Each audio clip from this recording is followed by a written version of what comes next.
Knight. A knight was a heavily armored soldier from medieval Europe.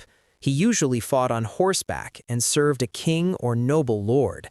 Knights trained from a young age, first as pages, then as squires before earning their title. They wore chainmail and later full-plate armor and carried swords, shields, and lances. On the battlefield, they were shock troops, charging into enemy lines with force. Beyond war, knights were tied to a code of loyalty and honor known as chivalry.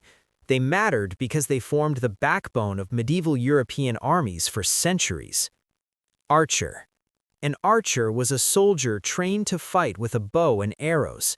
Archers appeared in nearly every ancient civilization, from Egypt to China to England. They fought from a distance, sending arrows toward enemy lines before close combat began. English longbowmen became especially well known during the 100 Years' War for their power and accuracy. Archers were often lightly armored, which made them quicker and more flexible on the field. Their presence changed battles by forcing armies to rethink armor, formations, and distance. Samurai. A samurai was a warrior of medieval and early modern Japan. He served a powerful lord called a daimyo and followed a strict code known as bushido, which emphasized loyalty, discipline, and honor. Samurai were skilled in sword fighting, especially with the katana, but they also used bows and spears depending on the era. Over time, they became not just soldiers, but members of the ruling class. Their influence shaped Japanese politics, culture, and warfare for hundreds of years. The image of the samurai still represents discipline and duty. Gladiator. A gladiator was a trained fighter in ancient Rome who battled in large arenas for public entertainment. Most gladiators were slaves, prisoners of war, or criminals, though some volunteered in search of money or fame. They fought other gladiators, wild animals, or took part in staged battle scenes inside massive arenas like the Colosseum. Each type of gladiator had specific armor and weapons, creating dramatic matchups. While they were not traditional battlefield soldiers, their training was intense and highly disciplined. Gladiators reflect both the military culture and the social structure of ancient Rome.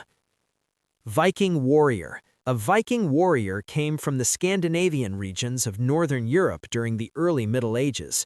Vikings were known for raiding coastal towns, trading across long distances, and exploring new lands. In battle, they carried axes, swords, and round shields, and often wore simple helmets and mail shirts. Their long ships allowed them to move quickly along rivers and coastlines, striking without warning. Viking warriors valued bravery and loyalty, and their actions reshaped parts of European history. Their legacy remains strong in stories and historical memory. Roman legionary. A Roman legionary was a professional soldier of the Roman Empire.